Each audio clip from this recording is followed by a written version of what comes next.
Everyone, সবাইকে আদাব এবং নমস্কার।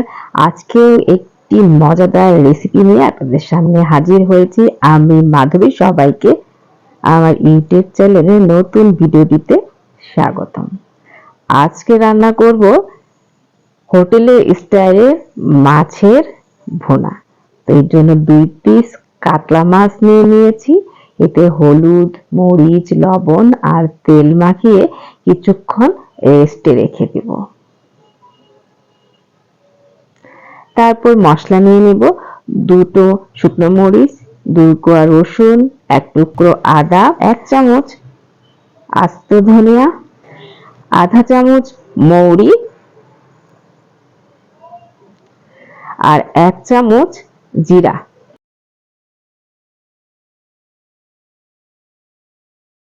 সবগুলো উপকরণ আমি একসাথে তাওয়াতে ভেজে নেব। তো সামান্য একটু তেল ব্রাশ করে নিয়েছি। তারপর রসুন, শুকনো মরিচ আর মশলাগুলো মচমচা হওয়া পর্যন্ত ভেজে নেব।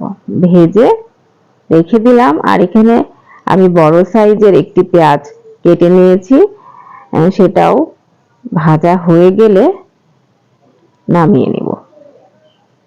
এবার মশলাগুলো গুঁড়ো করে নেব। পানি ছাড়াই গুঁড়ো করছি, যেহেতু মচমচা হয়ে গেছে তাই শিলপাটায় গুঁড়ো হয়ে গেছে। আপনারা যদি ঝাল বেশি পছন্দ করেন তো এখানে মরিচ বাড়িয়ে দিতে পারেন। আমি 2টো মরিচ নিয়েছি এবং সাথে ভেজে রাখা পেঁয়াজটাও বেটে নিচ্ছি। এবার ফ্রাই প্যানে তেল গরম করে মাছগুলো কড়া করে ভেজে নেব।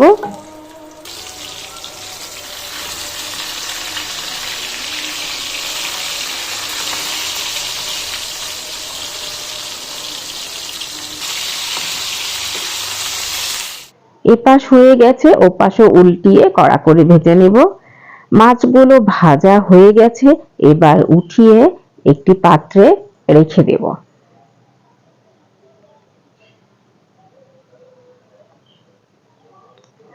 মাছের তরকারি অনুযায়ী মশলাগুলো কিন্তু কম বেশি হতে পারে। এখানে আমি 2 পিস রান্না করেছি, তাই মশলার পরিমাণ কম।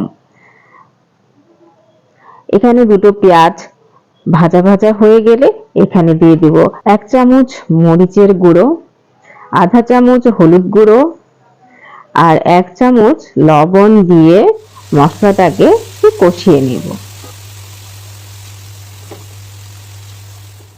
কষানো হয়ে গেলে ভেজে গুঁড়ো করে রাখা এবং পাটায় পিষে রাখা পেস্টটা এটাতে দিয়ে ভালো করে কষিয়ে নেব।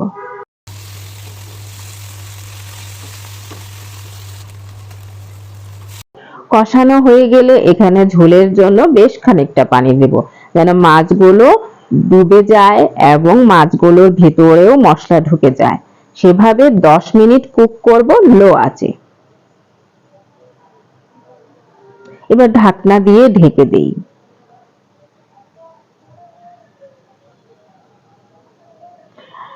দশ মিনিট কুক হতে থাক। এই জায়গায় আমি কিছু ধনিয়া পাতা কেটে নিই। ধনিয়া পাতা কাটতে কাটতে আমার মাছটাও হয়ে যাবে।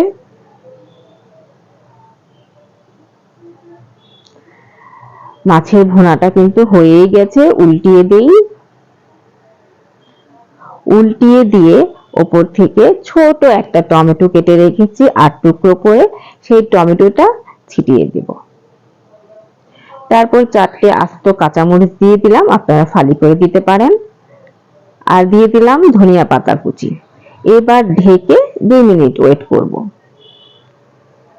বাস হয়ে গেছে মজাদার মাছের ভুনা, একদম হোটেল স্টাইলের মাছের ভুনা। একবার বাসায় বানিয়ে খেয়ে দেখুন, কত মজা। একবার বানিয়ে খেলে আপনারা এর স্বাদ ভুলবেন না। মাছটাও একদম সেদ্ধ হয়ে গেছে এবং মশলাগুলো ভেতরে ঢুকে গেছে। ঝোলের মাছ বা ভুনার মাছ সফট না হলে খেতে কিন্তু তরকারির টেস্টটা পাওয়া যায় না। খুবই মজাদার একটি রান্না হয়েছে, খেয়ে বলবেন এটা একদম হোটেলের স্টাইল। বাসায় রান্না করে অবশ্যই কমেন্টে জানিয়ে দিবেন। আজকের ভিডিওটি যদি ভালো লেগে থাকে তাহলে একটি লাইক করবেন এবং চ্যানেলটিকে সাবস্ক্রাইব করতে ভুলবেন না।